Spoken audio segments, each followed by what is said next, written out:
Så, då ska vi se. Här har vi en cylinder som har lite frostskador.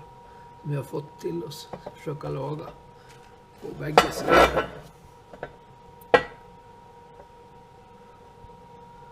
Ska börja med att borra ett hål i slutet på sprickan där. Så, nu ska vi se. Försöka oss på ett litet hål.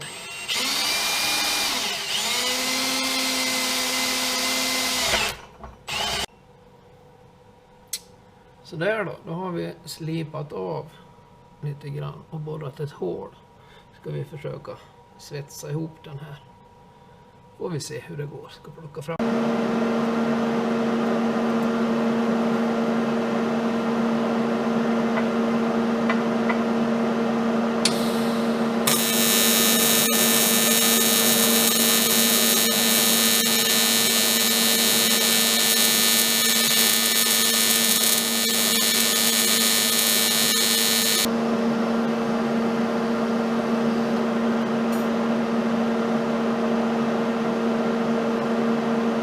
Lite mer om det här.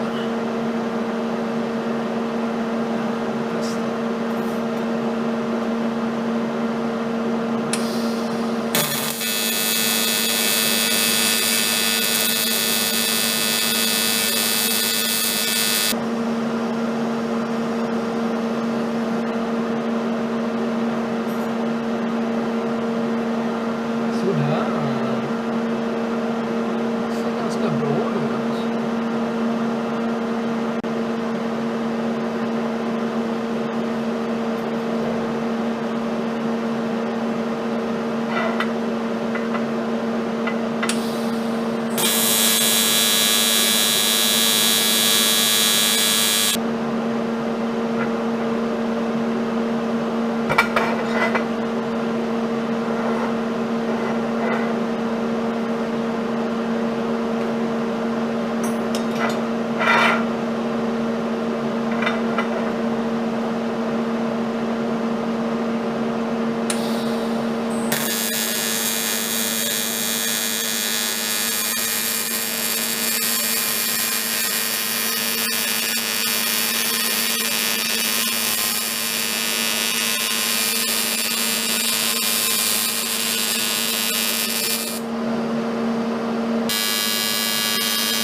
För att vara gjort av en amatör så får man ju vara nöjd. Helt okej. Lite bearbetning där vid packningen ska vara. Så det är nog bra.